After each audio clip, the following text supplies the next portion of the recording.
Introdução à Divina Vontade. Lição 24.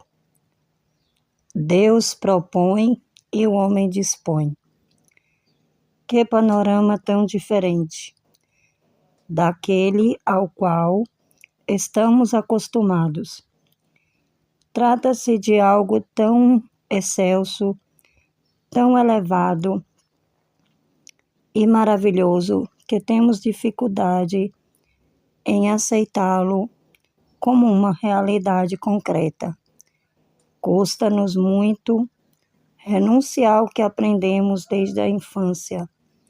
Por isso, corremos o sério risco de deixar de lado a proposta de Deus, o plano mestre de nosso Criador, concebido para que Ele pudesse ter uma companhia semelhante a si e assim estabelecer uma relação com seres verdadeiramente semelhantes, deleitando-se em amar e ser amado em plenitude, mas uma plenitude divina e não a plenitude limitada da criatura.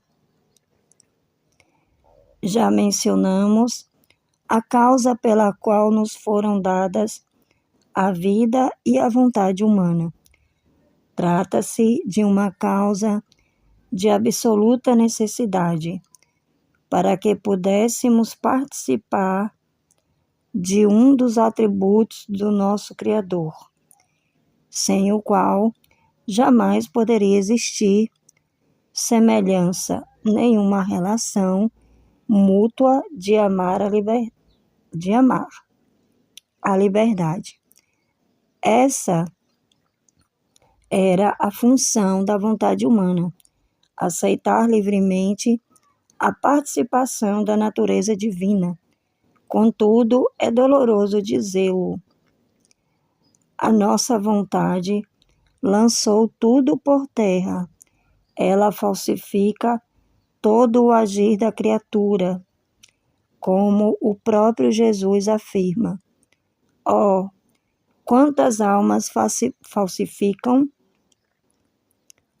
a verdadeira devoção e profanam as obras mais santas com a própria vontade, buscando sempre a si mesmas, e mesmo nas coisas santas, quando se busca o próprio modo, o próprio gosto e a satisfação de si mesma, encontra-se apenas a si mesma. Deus se afasta e já não é mais encontrado. 31 de junho de 1924. A vontade humana, ao afastar-se do papel que lhes fora concedido por Deus, tornou-se o principal inimigo, tanto do homem quanto do próprio Deus. No melhor dos casos, ela apresenta a divina vontade apenas como mais uma forma de santidade, entre tantas outras, o que impede de modo absoluto o verdadeiro acesso a ela.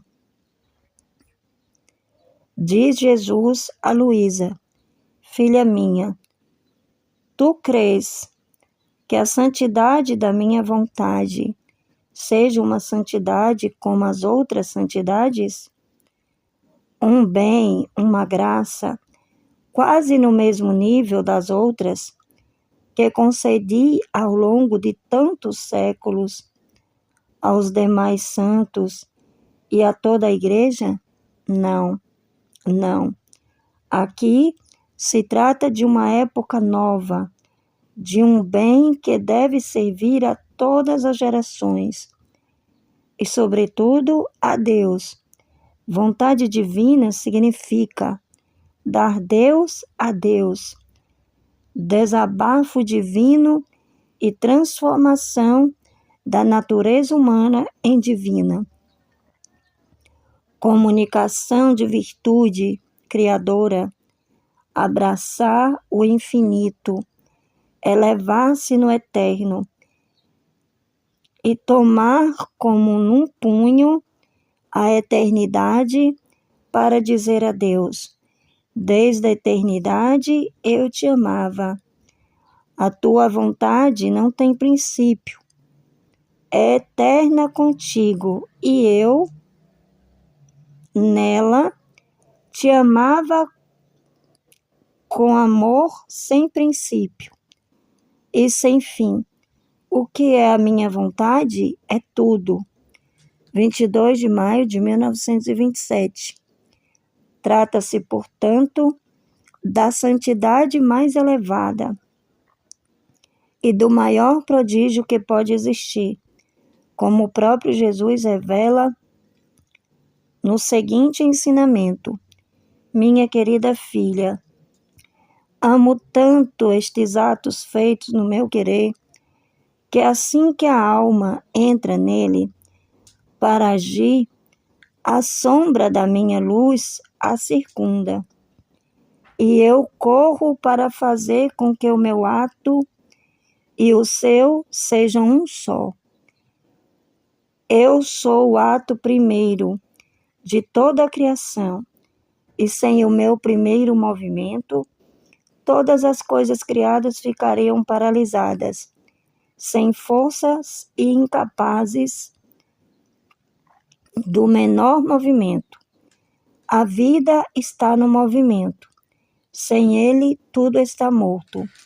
Por isso, eu sou o primeiro movimento, que dá vida e capacidade a todos os demais movimentos. Assim, ao meu primeiro movimento, toda a criação se põe em movimento. Ocorre como numa máquina. Ao toque do primeiro movimento, da primeira engrenagem, todas as outras entram em movimento. Por isso, é quase natural que quem age na minha vontade se mova no meu primeiro movimento, e agindo no meu, venha agir no movimento de todas as criaturas. Eu vejo a criatura e a sinto, porque correndo no meu mesmo movimento e em todos os movimentos das criaturas, ela me oferece tantos atos divinos quantos atos humanos. Ofensivos fazem todas as outras criaturas, e isso somente porque agiu no meu primeiro movimento. Eis porque digo que quem vive no meu querer me substitui por todos, me defende de todos e põe a salvo o meu movimento, isso é, a minha própria vida. Agir no meu querer é o prodígio dos prodígios, sem estrépitos e sem aclamações humanas. É o meu verdadeiro triunfo sobre toda a criação. E sendo um triunfo todo divino, o homem se cala, pois não tem palavras adequadas para aclamar o triunfo da minha suprema vontade. 9 de abril de 1923. Tudo isso diz respeito a Deus, mas também o homem recebe privilégios imensos. Como a divina vontade contém todos os bens, a criatura encontra nela o alimento pleno para todo o seu ser. Continuando o meu estado habitual, eu me sentia mais do que nunca amargada por sua privação. De repente, senti-me como absorvida na vontade de Deus, e todo o meu interior ficou profundamente tranquilo. de modo que já não me sentia mais a mim mesma, mas vivia inteiramente no querer divino. E eu dizia para mim: que força, que encanto, que atuação contém esta divina vontade, que me faz esquecer de mim mesma e faz tudo correr no querer divino. Enquanto estava nisso, ele se moveu no meu interior e me disse: filha minha, a divina vontade é o único alimento verdadeiramente substancioso, pois contém todos os sabores e gostos adequados à alma. Nela, a alma encontra o seu alimento esquisito e se aquieta. O desejo encontra o seu alimento e aprende a apacentar-se lentamente, sem desejar outra coisa. A inclinação não tem mais para onde tender, porque encontrou o que a satisfaz. A própria vontade já não tem o que querer, porque deixou a si mesma, que era o seu tormento, e encontrou a vontade divina, que é a sua felicidade. A alma deixa a pobreza e encontra a riqueza, não humana, mas divina. Em suma, todo o seu interior encontra alimento, trabalho. Fica tão ocupada e absorvida que não pode fazer outra coisa. E enquanto encontra todos os contentamentos, encontra também sempre algo novo a aprender, a compreender e a saborear. Assim, passa de conhecimentos menores a conhecimentos maiores, de coisas pequenas a coisas grandes, de um gosto a outros gostos. E sempre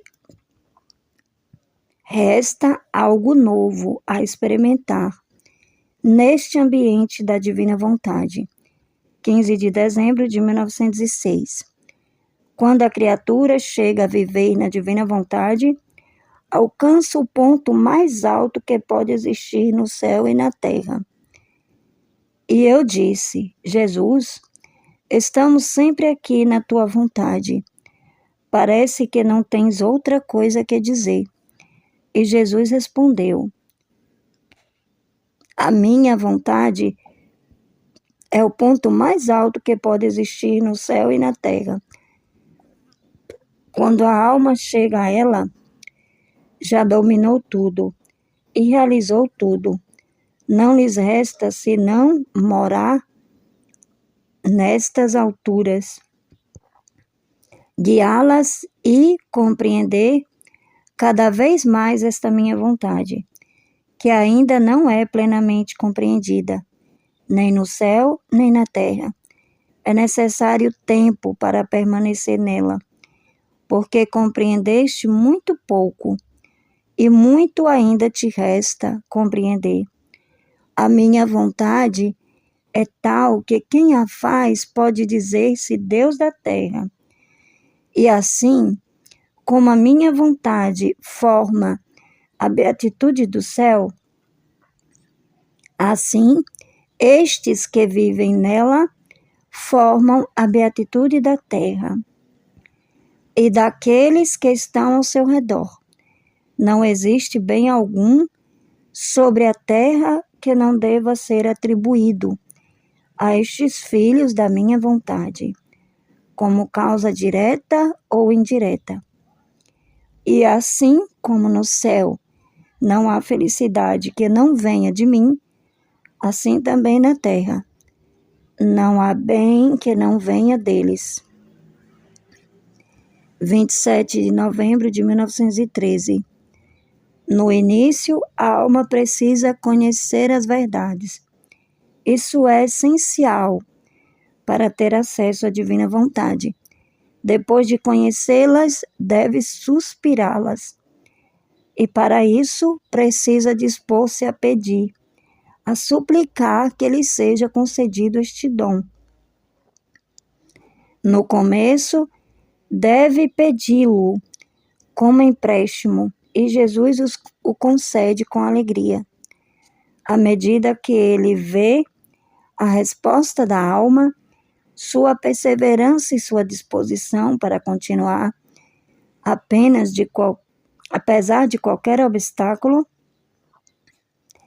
o empréstimo é concedido por períodos cada vez mais longos, até que chegue o momento em que ele tenha plena certeza de que a alma não rejeitará o dom, por motivo algum. Então, o dom lhe é dado em posse definitiva.